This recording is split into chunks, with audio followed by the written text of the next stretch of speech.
नमस्ते, मी विनीत झावरे. आज तुम्हाला मी सॅमसंगमधल्या twin cooling फीचरबद्दल थोडंसं सांगणार आहे. तर सर्वात महत्त्वाचा फीचर आहे जो सॅमसंगमध्ये येतो, तुम्हाला ट्विन कूलिंग फीचर येतो. ह्याच्यामध्ये तुमचं जे बेनिफिट आहे, पहिले जर फीचर सांगतो मी कसं वर्क करतो. हे जर तुम्ही कंपार्टमेंट दोन्ही बघता या फ्रीजचे, तर हा फ्रीझर सेक्शन आणि हा फ्रीज सेक्शन आहे. ह्याच्यामध्ये तुम्हाला अदर ब्रँड जर तुम्ही घेता तर ह्याच्यामध्ये तुम्हाला ट्विन कूलिंग सिस्टम येत नाही. दोन्ही कंपार्टमेंटला तुम्हाला वन फॅन आणि वन कॉईल येते. ह्याच्यामध्ये तुम्ही तसं जर बघायला गेलं तर ह्याच्या फ्रीजरला सुद्धा तुम्हाला सेपरेट फॅन आणि सेपरेट कॉईल येते.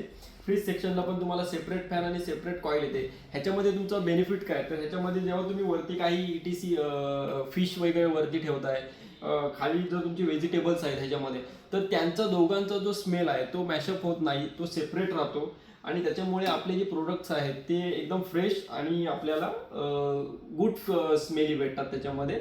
तर हा बेनिफिट आहे तुम्हाला सॅमसंगमध्ये ट्विन कूलिंगचा. नक्की मी सजेस्ट करेन की तुम्ही सॅमसंगमध्ये जावा, ट्विन कूलिंग भेटतं तुम्हाला. थँक्यू.